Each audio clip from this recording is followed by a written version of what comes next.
guys, yung ating dinaanan ka na, yung pinakita natin na flyover guys, yung flyover na ginagawa guys, pagkatapos nun guys, pag madaanan na yun, hindi na post dito na lusot yung mga sasakyan, no? Galing doon sa may Kalinan, Cagayan de Oro, Kalinan, Bukidnon, galing doon, pwede yung pagpunta dito, no?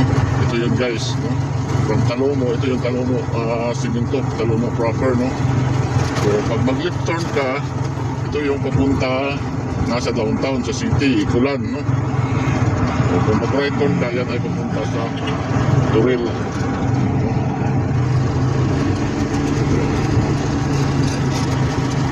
Guys, ang ganda guys, no?